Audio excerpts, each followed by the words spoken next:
So you know that you use the Coulomb law when you have two charges, right? You have a charge 1 and 2. And your Coulomb law says that they are given here by 1/4 pi over epsilon naught q1 times q2. And then you use here the distance vector, yeah? Use r2 minus r1 to the power of 3 and y to the power of 3 because you are actually the decay of the force is with 1 over r square, but you use a third one to normalize this here. And what happens if you have a third charge now? But if you want to know the force on the first charge, and you can, and you have a third charge now, well, then you can have the scenario where you have only charge 2 present, you compute the force vector onto Q1. And then you remove that and you have Q3. And then you compute the contribution on the force vector on this and you add them up. In the end, basically the superposition principle means that you can you don't really have to remove them anyway because these forces are linear. They're superimposing onto the charge 1 if you compute it for 1 linearly. And that means just that if you want to get to this superposition principle, you are interested on the force on charge 1, so that charge remains the same. But here, you just add up the contributions from the various different charges. This would be from 2 to 3. And then this is how your superposition principle is working. So basically, there's not really much of a difference regarding these laws. You just because superposition principle applies, you to add the force contribution of the individual charges all to that to the charge 1. And now I hope this would be duplicated. Why is it not? Okay. Well, and then I guess we can go to continue on our tutorial, but you have questions, general questions, or I mean questions on Coulomb's law also. I just picked that up because there was a question just at the end of the last lecture. And if you have further questions, I can expand on that also. Otherwise, let's look where we stopped at last time. Yeah, last time we had this problem, you remember. We had a sphere in the center. There was some charge added to it. And then we had some another spherical layer that extended from the radius r to 2r, and that was some other material.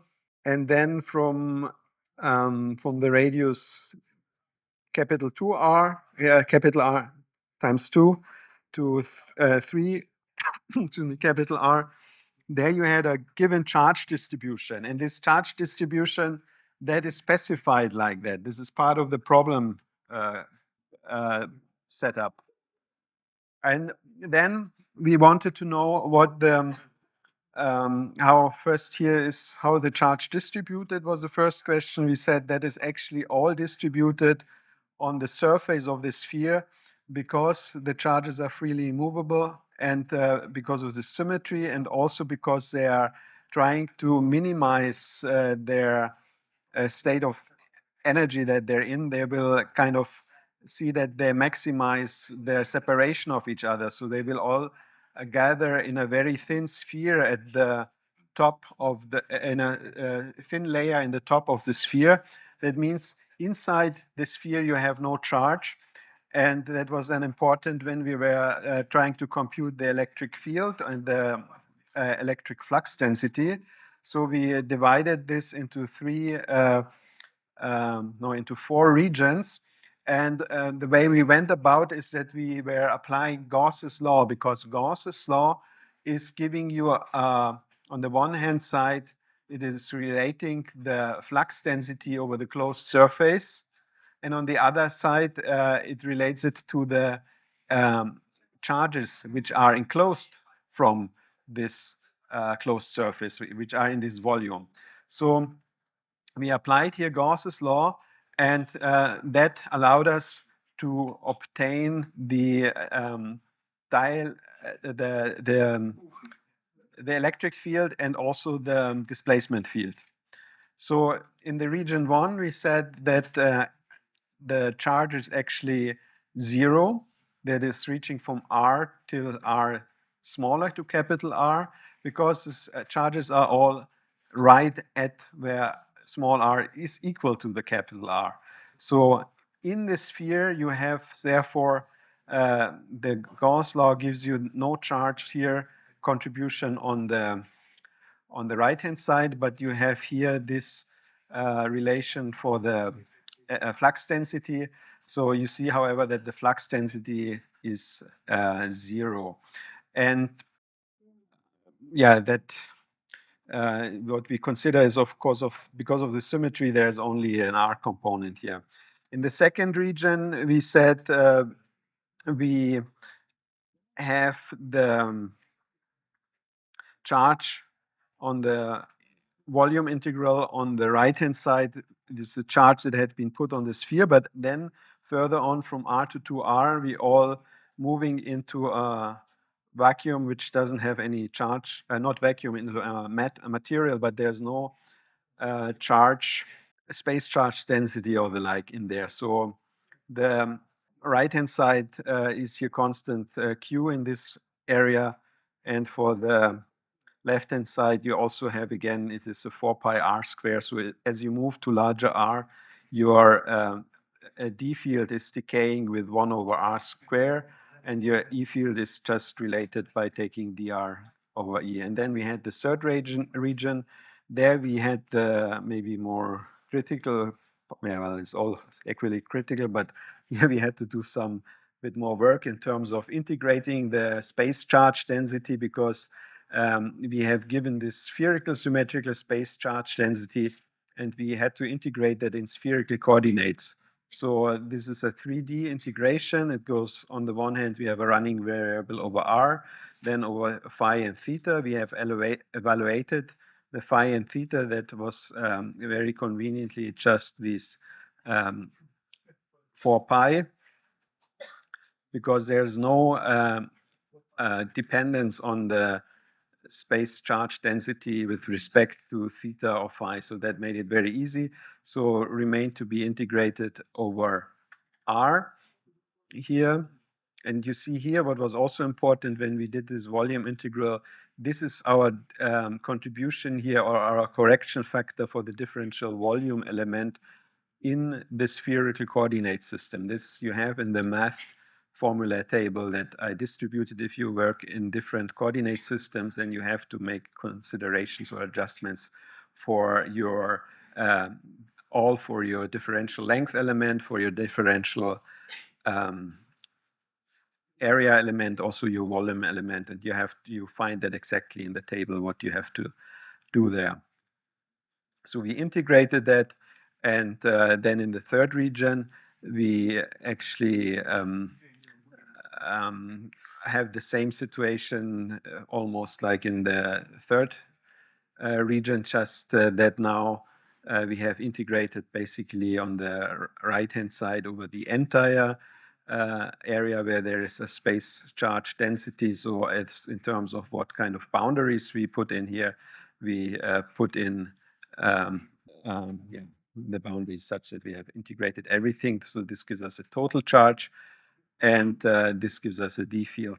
Now the question was, how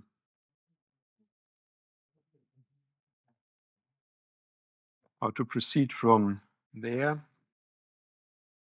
Yeah, so we have actually completed also the problem number B, which asks what direction has the electric field, and if we calculate the electric field, in each of the regions. And now determine the factor alpha such that the electric field vanishes in the outer region where the small r is larger than 3r. That would be our case, our part problem C, alpha, so that E0, E becomes 0 for r larger than 3r. And there we can use a solution we just have here in section 4. We see that the electric field is 1 over epsilon times the flux density. So use solution from 4. Basically, you have here the electric field is 1 over the flux density over the permittivity, and then this part actually, this is the flux density that you have to make to 0. So that is quite simple. We have here Q plus 5 half alpha r over that is supposed to be not 0. So what we have to do is we have to solve for alpha. And that means alpha is just minus 2/5 1 over r times q. This is our solution here to the problem C. And now D is asking, plot the radial component of the electric field as a function of r over all 4 regions. Don't forget to label the coordinate axis sufficiently. Okay, this will be our E field. This will be our radial direction. And we have here, let's say, r. Then we get here to 2r and 3r. Then these would correspond here to our region 1. This would correspond here to our region 2, our region 3, and our region 4. And now the electric field we have actually computed in the previous problem. The electric field is a function of r. It has only a r component and an orientation with the basis vector er. Thank you. And we have seen that it is for region 1, it is 0. So that's for r smaller than capital R. We have seen it is 1 over 4 pi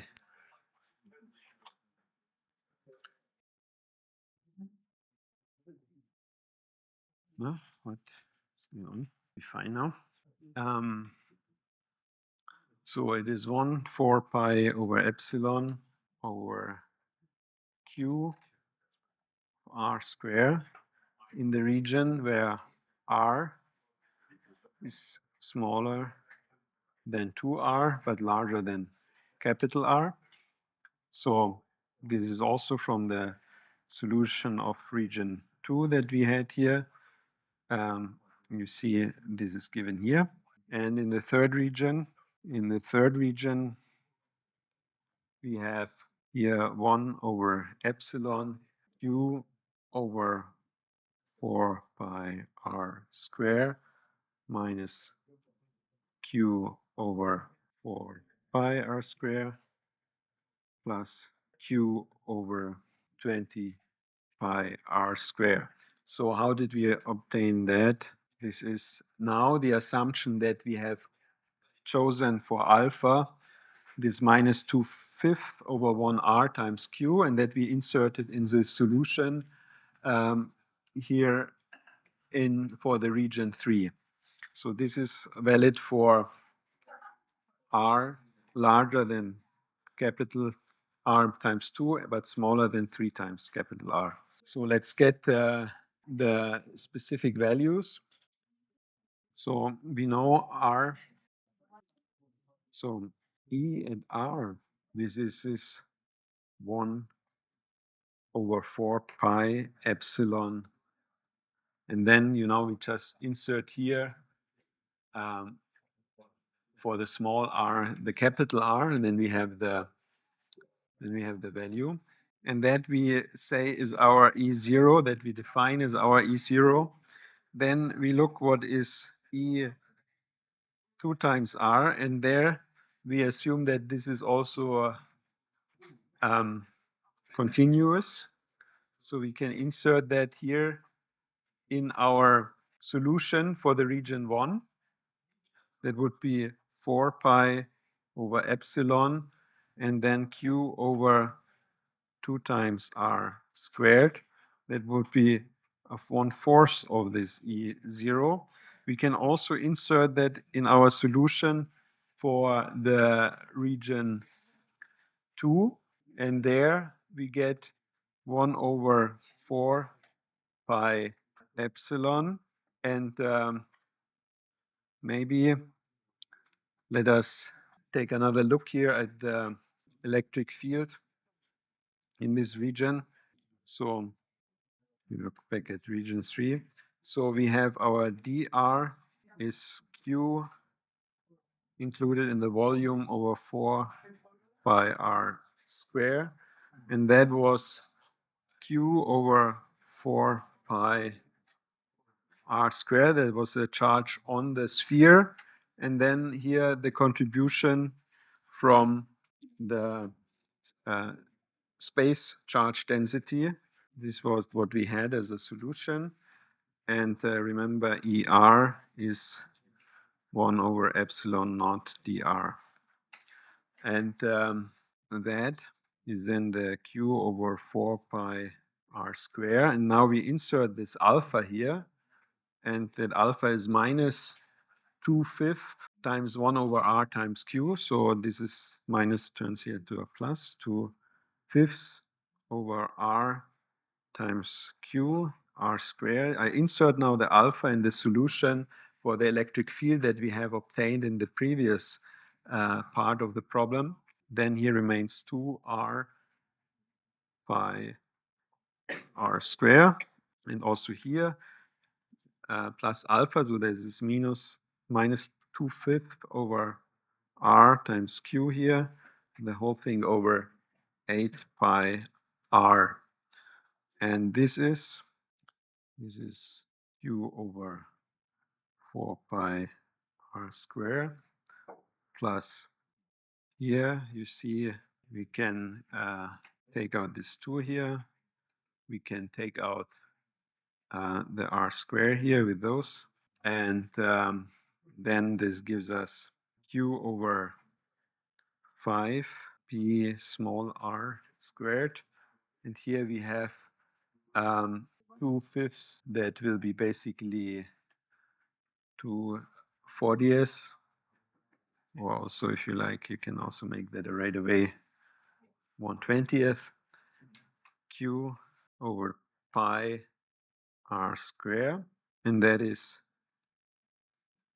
1 over 4 pi times 1 over r squared.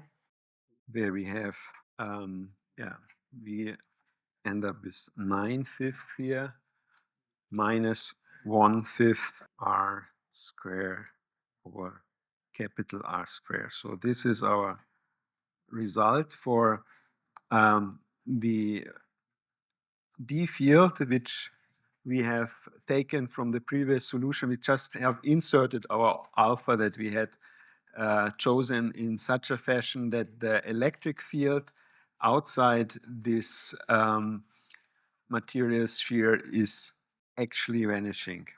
So now we can make a cross check. You know, we have the D field component is in radial direction, and that should be continuous. So it should be continuous, at least there where there's no jump in the charges. So that is the case what we have at the outside of the metallic sphere. There's kind of a delta increment on the surface charge, and there you have, of course, also a jump on the D field. So we insert now we take the solution for region 3 and compute the E field for 2r at the position 2 capital R. That gives us 1 over 2r squared, 9/5 minus 1/5 times 2r squared over r squared. Yeah, so we take basically this one here, and for r, we insert 2r now.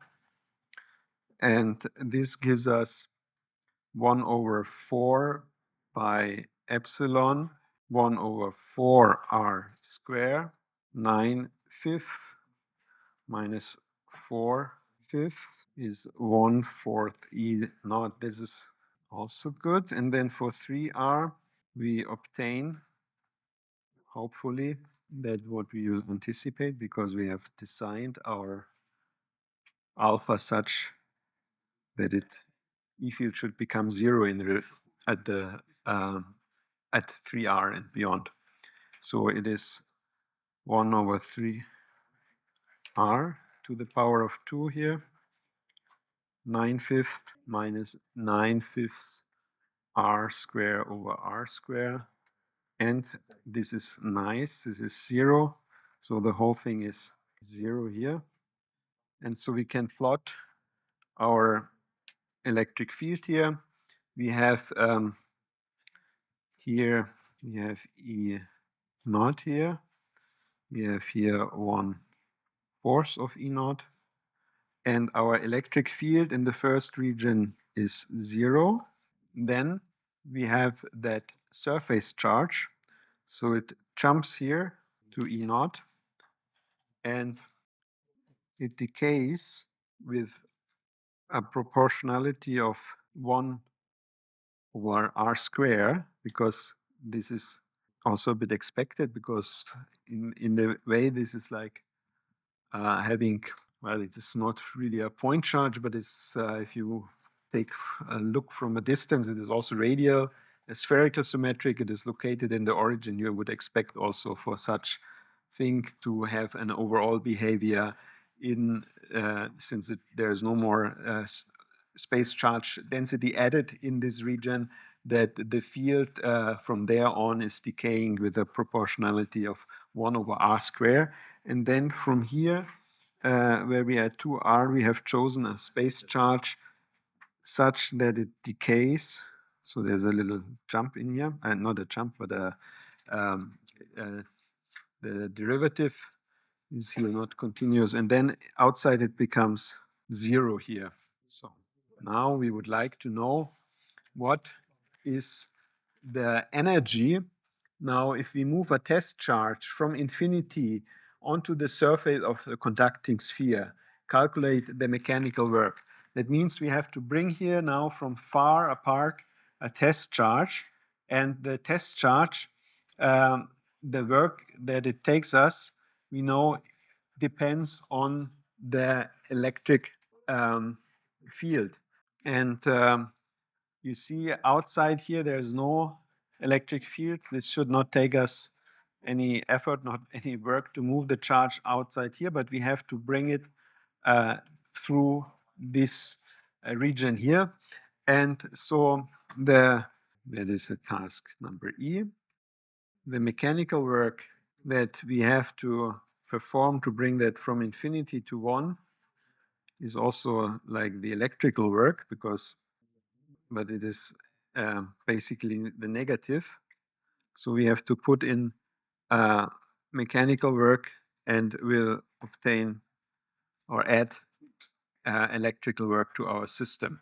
So what is this work that we have to do to move it from the point 1 to, or from infinity to the point 1 that we decide is the one on the sphere?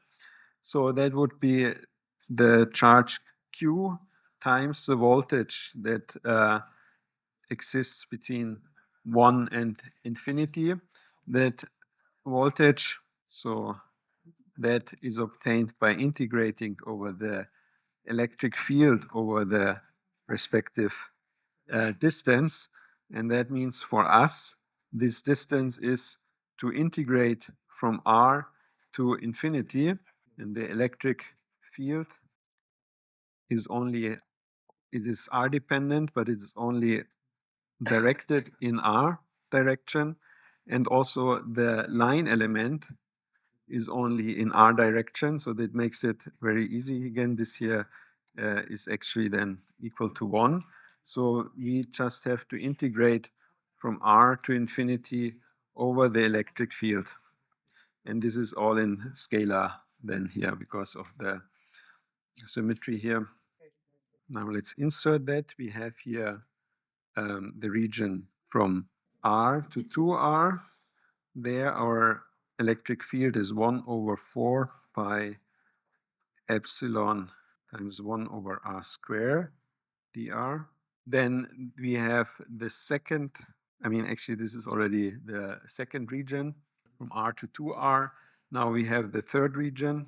I mean, we only want to bring it on the sphere, so we only have to consider R in any way between 0 and R. There's also, again, no field. It doesn't take us any work, but it would also not be really the place where it would settle. So we integrate from R to infinity. So the third region is from 2R to 3R.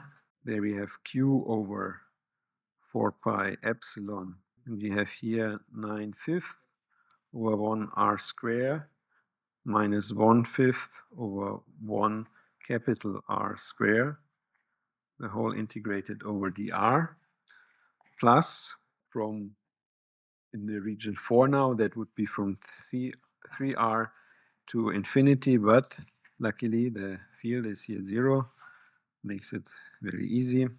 So let's integrate the first path, section of the path from R to 2R. That would be here minus Q over 4 pi epsilon 1 over R. Integration boundaries are from R to 2R. Second path, the second part of the path integral in region 3, that would be, let me pull out the Q over 4 pi epsilon and the 1/5.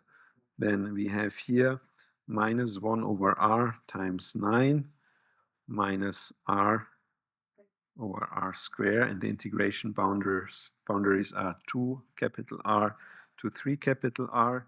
And the last integral, the third one, over the region 4, is giving us a 0 contribution. And then what you obtain is, as a result, and you insert the integration boundaries, is 4 Q over 4 pi epsilon 3 over 5R. So the work to get it from 1 to infinity is Q times the voltage here, and the voltage has been integrated. So we multiply this whole, so in the end, actually, let's not make this here. This is our final solution. This is 3/5 Q times capital Q over 4 pi epsilon R, and that is also the mechanical work. Okay. Let's get to our next tutorial. Other questions on this problem that we just have been solving with the distributed charge and how to compute electric field? Let's do some exercises. Some of them already also had been in past exams also. But there are some small problems and also some larger problems, and I would like to go through with those with you. State the general definition of the electric field. You probably can tell me that. What is the electric field? Who wants to tell me? We will upload it afterwards. But you can maybe tell me the answer to it.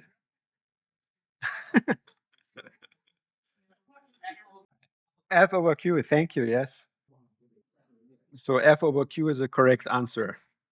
That's a definition of the electric field. Okay, what is the electric field generated by a point charge? What is it? So I have a point charge here. Let's say that there's a minus q here. What is the electric field? Who wants to tell me? I'm sure you know that by heart. What is it? Yeah, one over 4 pi epsilon, and then oh yeah, that is q. In this specific example, because we said q here is minus q, it is minus q here, right? Yeah, r 0, right? Cube. Yeah, that is correct. Thank you. And now we have a negative charge. Again, negative charge. And it is so here, just to complete that, how is the electric fields? We wanted to have a qualitative sketch of the field lines. How do they run? Huh? Sorry? The what? Yeah, actually we do have. Yeah, that's, I must just, I almost forgot about it. That's why I went back to it. What are the field lines? Because it says, draw a qualitative sketch of the electric field lines. Yes, as you said, we do have to draw the lines because the question asks here, draw a qualitative sketch of the electric field lines. So, hmm?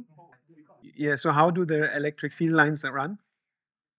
How do they, what is the, if you draw in the field lines, how would you draw them in? Inwards, right? You have to not forget the orientation of the vector so that it has to go inward. These are the electric field lines here. Now this is not asking for that, but how would the equipotential lines run? If I mean it's not asking for this, but if you had the question, what are the equipotential lines? How would those run?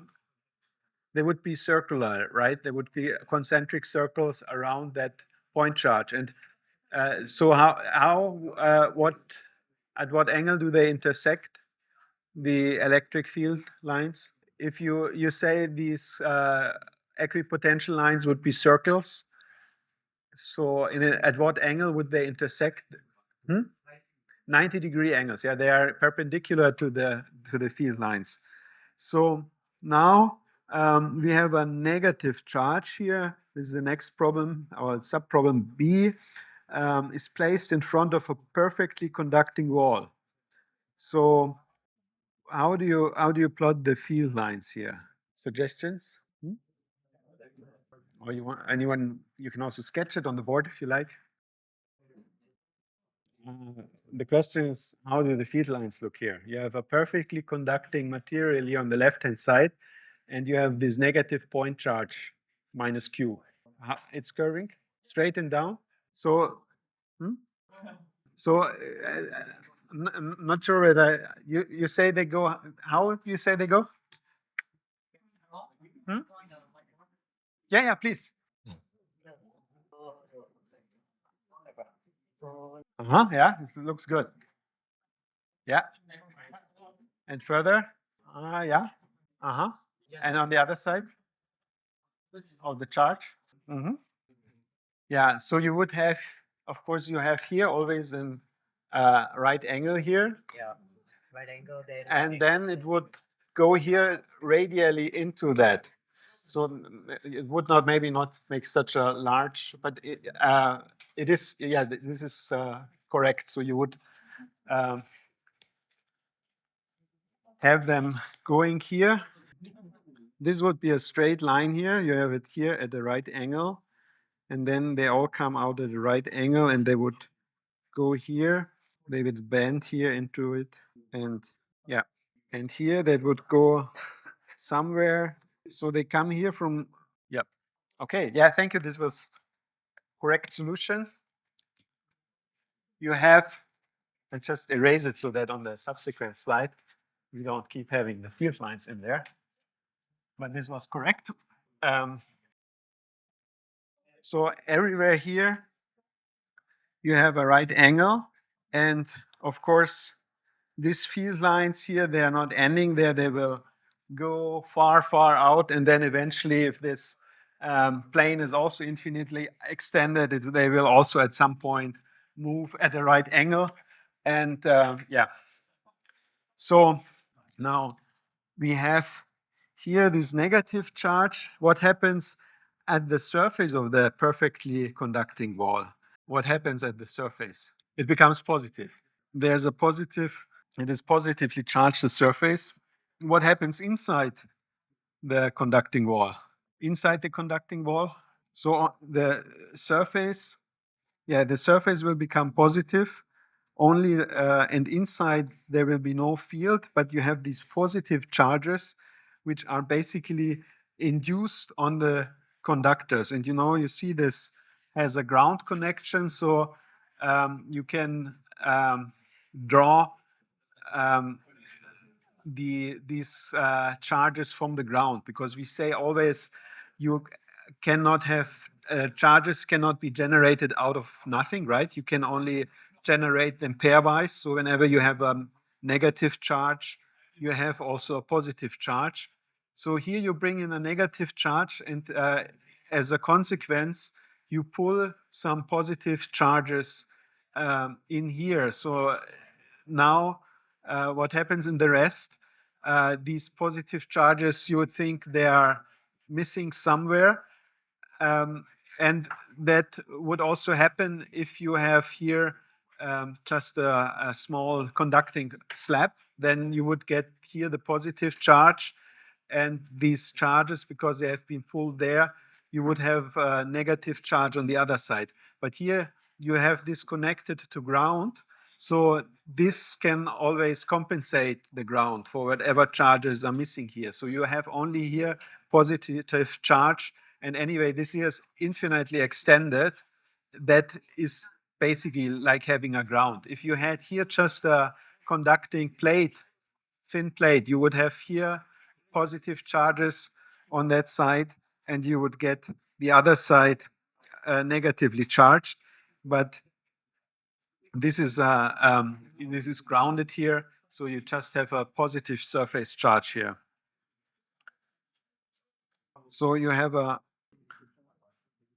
positive charges which are induced on the on the conductor's surface, and that is electrostatic induction, what we call that, electrostatic induction. Okay, sketch the electric field lines directly into the figure. We have done that.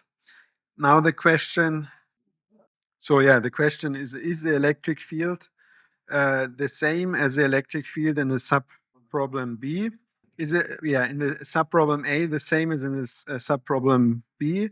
Actually, we see that right away. We compare the field lines, once here in green and once here in red. This is just a different color, but also here E field. Obviously, we see by the way we sketched them, no, they are not. But why? Why is it not the case? Well, it is because um, why is it not the case? Why is the electric field not the same anymore?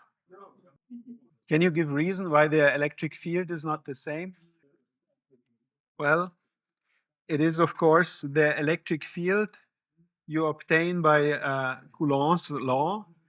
But now, because of this induction, you have pulled in these charges to the surface of the conducting wall, and they, of course, now participate into the force field. And for that reason, the field is changed.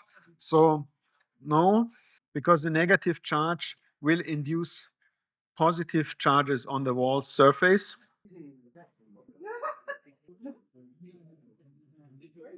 It will, in, it will induce positive charges on the wall surface, and these will be included when you want to compute the field in terms of the superposition of all charges.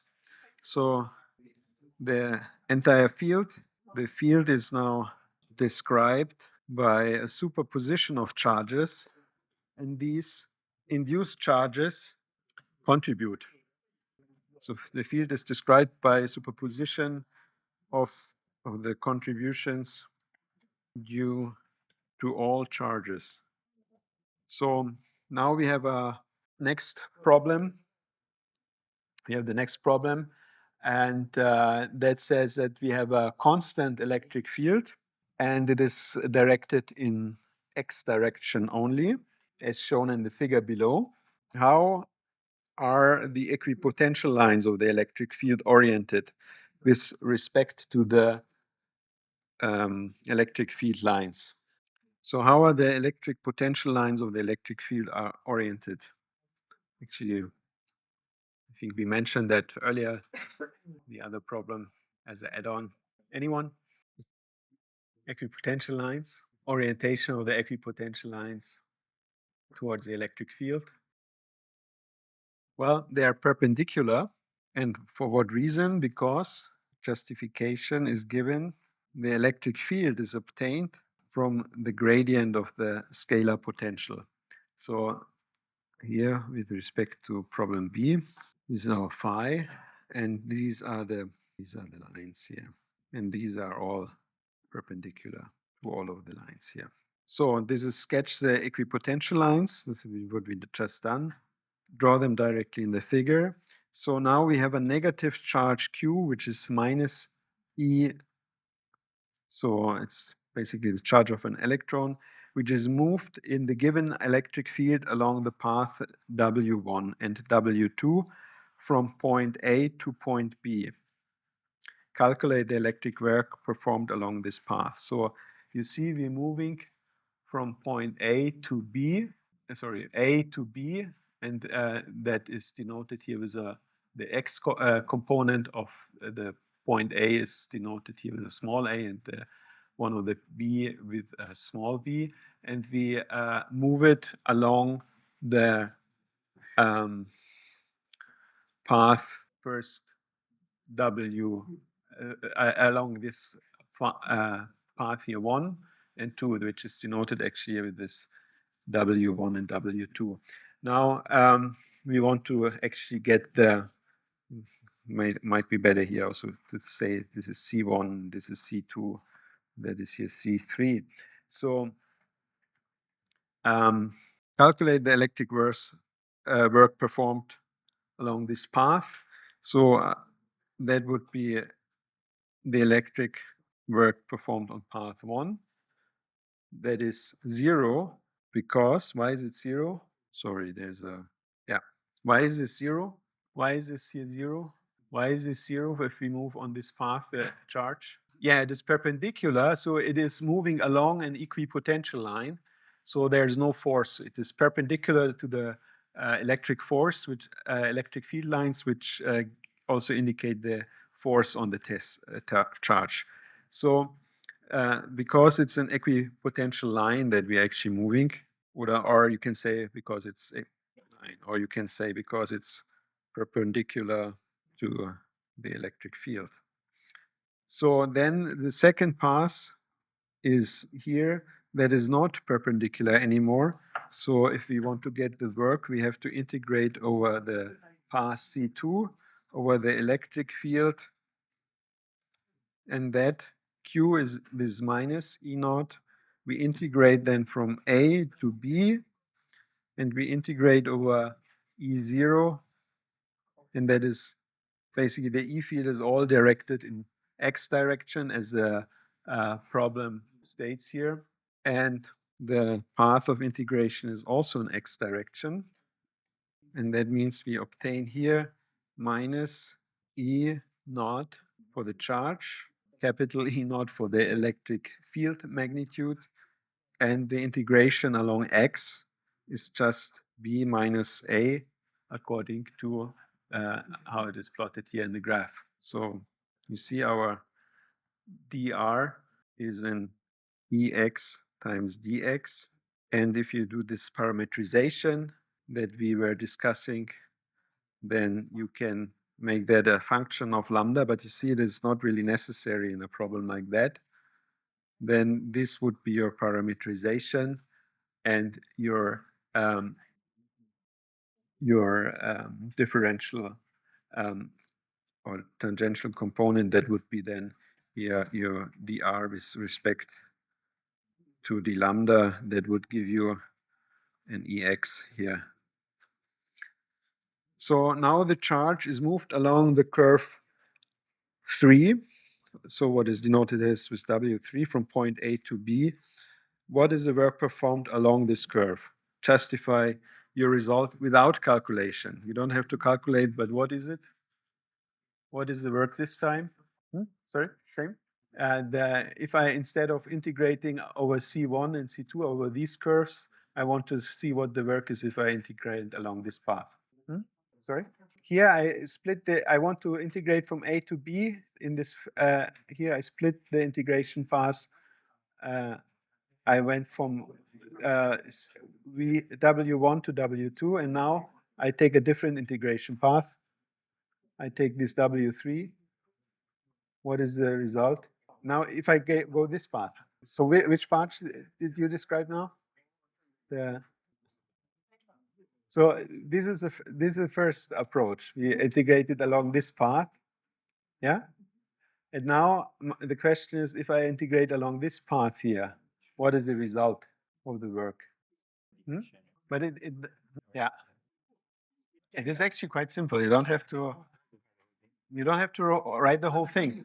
The question is just you change the path of integration, and you don't really have to follow exactly this path now mathematically. Basically, you just have to reason what the result will be.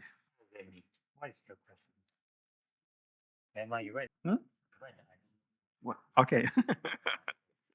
So the question is, the answer is that the integral is independent actually of the path. So for that reason, if you choose a different integration path, you know that it is actually the same as 1 plus 2, and actually 1 didn't give a contribution. Only this one gave a contribution to the integral for the work. So the integral is independent of the path. And why is it? What is the reason why it is independent?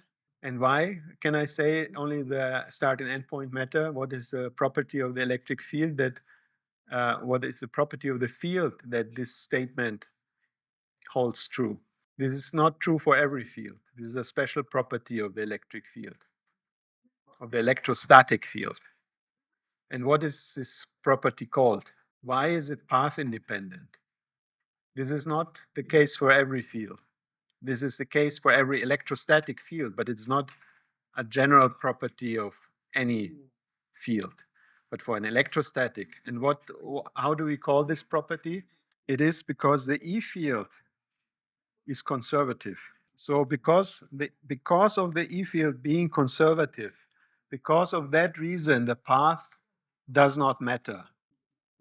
Now we have here a problem where we have 3 closed surfaces with a enclosing surface area, this dV, which encloses the volume V sub I, so which can be VA, VB, and VC, with the respective permittivities E sub I. Inside and outside the volumes, electric point charges are located according to the figure below here. So now which physical relation has to be applied to calculate the value of the flux of an electric field through a closed surface, dV? Give the name of the relation and the equation. What is the name of the relation, and how does it look like?